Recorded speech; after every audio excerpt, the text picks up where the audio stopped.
এই মুহূর্তে শাহবাগে সবশেষ কি পরিস্থিতি দেখছেন? শাহবাগ চত্বরে এবং আমরা সারাদিন দেখেছিলাম যে শাহবাগ চত্বর সহ ঢাকা শহরের যে গুরুত্বপূর্ণ যে সড়কগুলো আছে সেখানে নিরাপত্তার চাদরে ঢেকেছিল এবং যে সাধারণ পথচারী থেকে শুরু করে বিশেষ করে যে মানুষগুলোকে যাদেরকে সন্দেহ করেছে আইন শৃঙ্খলা বাহিনী তাদেরকে তল্লাশি করেছে। তাছাড়াও আমরা দেখতে পেয়েছি যে মেট্রো স্টেশনে ওঠার সময় যে সকল যাত্রীদের কাছে আমরা ব্যাগ দেখতে পেয়েছিলাম তাদেরকে আইন শৃঙ্খলা বাহিনীর সদস্যরা বিশেষ করে যাদেরকে সন্দেহ করা হয়েছিল তাদের ব্যাগ তল্লাশি করেছিল। পাশাপাশি আমরা যদি সড়কের কথা বলি, অন্যান্য দিনের চেয়েও আজকে গণপরিবহন স্বাভাবিক থাকলেও মানুষের ব্যক্তিগত যে যানবাহনগুলো বিশেষ করে প্রাইভেট কার সহ ব্যক্তিগত যে যানবাহনগুলো সেগুলো আমরা কিছুটা কম দেখতে পেয়েছি। কিন্তু প্রতিদিনের মতো স্বাভাবিক যে যান চলাচল ছিল সেটি প্রতিদিনের মতো স্বাভাবিক ছিল এবং কর্মজীবী যে মানুষরা যারা নিয়মিত চলাচল করেন তাদের আমরা স্বাভাবিক চলাচল দেখতে পেয়েছি। দর্শক, আমরা এখন আপনাদেরকে দেখাবো যে ঠিক এই মুহূর্তে শাহবাগ চত্বরের পরিস্থিতি আপনাদের দেখাবো প্রতিদিনের মতো। আজকেও ঠিক স্বাভাবিক যে যান চলাচল ছিল সেটি এখনো স্বাভাবিক আছে এবং বিশেষ করে আমরা লক্ষ্য করেছি যে ব্যক্তিগত যে যানবাহনগুলো আছে বিশেষ করে প্রাইভেট সেই যানবাহনগুলো কিছুটা কম দেখা যাচ্ছে। স্বাভাবিক যে যান চলাচল ছিল সেটি এখনো স্বাভাবিক আছে এবং কর্মজীবী মানুষরা তাদের কর্মস্থল থেকে ঠিক এই সময়টাতে সুন্দর করে এই সময়টাতে কর্মজীবী মানুষরা তাদের কর্মস্থল থেকে বাড়ি ফিরে যান, বাসায় ফিরে যান এবং আমরা দেখতে পাচ্ছি গণপরিবহনগুলোর চলাচল কিছুটা স্বাভাবিক দেখতে পাচ্ছি। তাই এই ছিল শাহবাগ থেকে আমার কাছে সবচেয়ে।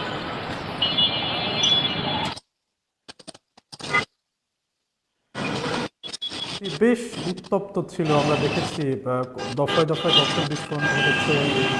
যদিও অগ্নিকাণ্ডের ঘটনা ঘটেনি, একযোগে কারওয়ান বাজার, শাহবাগ, টিসিতে ককটেল বিস্ফোরণের ঘটনা ঘটেছিল।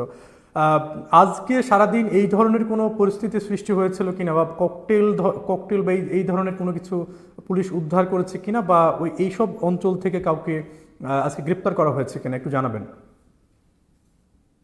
যে ধরো ঠিক গতকাল রাতে বেশ কিছু জায়গায় ককটেল বিস্ফোরণের ঘটনা ঘটেছিল, কিন্তু আজ যে কার্যক্রম নিষিদ্ধ আওয়ামী লীগের যে কর্মসূচি সে কর্মসূচি আজকে ছিল, কিন্তু আজকে তেমন খুব বেশি একটা আমরা কোথাও দেখতে পাইনি, সহিংসতার মতো কোনো ঘটনা দেখতে পাইনি। ককটেল বিস্ফোরণের ঘটনাও খুব একটা চোখে পড়েনি, কিন্তু কিছু ক্ষেত্রে আমরা দেখতে পেয়েছি আওয়ামী লীগের কর্মীর সন্দেহে কিছু মানুষকে আটক করা হয়েছে এবং যারা এই আওয়ামী লীগের কর্মসূচি প্রতিহত করতে যারা মাঠে ছিল তাদেরকে আমরা দেখতে পেয়েছি। ঠিক যাদেরকে সন্দেহ করেছিল কিংবা যাদের কর্মকাণ্ডে তারা বুঝতে পেরেছিল তারা আওয়ামী লীগের কর্মী, ঠিক তাদেরকে তারা আটক করে আইন শৃঙ্খলা বাহিনীর সদস্যদের কাছে সোপর্দ করেছিল। এছাড়াও আমরা তেমন একটা কোথাও কার্যক্রম নিষিদ্ধ আওয়ামী লীগের কোথাও আমরা মিছিল কিংবা ককটেল বিস্ফোরণের মতো ঘটনা অথবা সহিংসতার মতো কোনো ঘটনা আমাদের চোখে পড়েনি।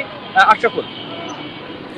ধন্যবাদ আদনান জুবের শাহুন। এবার আমাদের সাথে যুক্ত হচ্ছেন মিনহাজুল ইসলাম, হাইকোর্ট থেকে যুক্ত হচ্ছেন। মিনহাজ, আপনি শুনতে পাচ্ছেন কিনা আমাদের জানাবেন।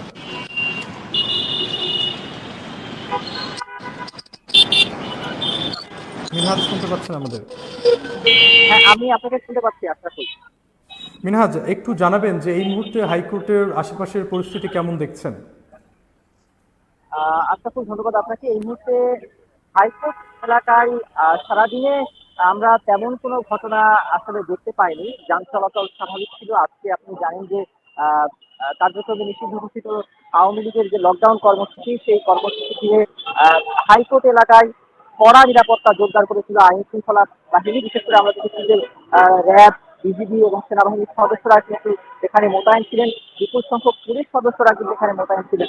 কিন্তু আমরা একটু আগে এই হাইকোর্ট এলাকায় একটি খবর পাওয়ার পর এখানে আসি এবং আমরা যেটি জানতে পারি যে এখানে একটি অর্ধগলিত লাশ, যে লাশটির খণ্ডিত অংশ দুটি চাউলের ড্রামের ভরে কে বা কারা এখানে রেখে যায় এবং দীর্ঘ সময় এই ড্রাম দুটি এখানে পড়ে থাকতে দেখে স্থানীয় যারা রয়েছেন তারা আইন শৃঙ্খলা রক্ষাকারী বাহিনীকে অবগত করে। তারপরে আইন শৃঙ্খলা রক্ষাকারী বাহিনীর উপস্থিতিতে এই ড্রাম দুটি খোলা হয় এবং সেখানে দেখা যায় যে চাউলের এই ভর্তি ড্রামে একটি লাশের আসলে দেখা পাওয়া যায়। সেখানে দুটি গ্রামে কিন্তু ৩ খণ্ডে বিভক্ত একটি লাশ উদ্ধার করে আইন শৃঙ্খলা রক্ষাকারী বাহিনী, এবং এরপরে কিন্তু এখানে সিআইডির যে ফরেনসিক টিম তারা এসেছিলেন, এবং আমরা একটু আগে তাদের কাছ থেকে জানতে পেরেছি যে যেই লাশটি আসলে পাওয়া গিয়েছে তার পরিচয় শনাক্ত করা গেছে।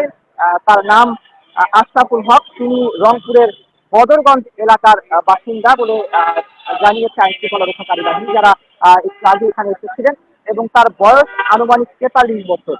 এই যে লাশটি পাওয়া গেছে, এই লাশ পাওয়াকে কেন্দ্র করে, যেহেতু হাইকোর্ট অত্যন্ত গুরুত্বপূর্ণ একটি এলাকা আপনি জেনে থাকবেন, এবং আজকে সারাদিন ব্যাপী কিন্তু রাজধানী জুড়ে কঠোর নিরাপত্তা বলয় তৈরি করেছিল আইন শৃঙ্খলা রক্ষাকারী বাহিনী। ঠিক সেই মুহূর্তে এইরকম একটি লাশ এবং হাইকোর্টের মতো গুরুত্বপূর্ণ এলাকায় এই লাশ পাওয়া নিয়ে জনমনে কিন্তু একটি উদ্বেগ সৃষ্টি হয়েছে।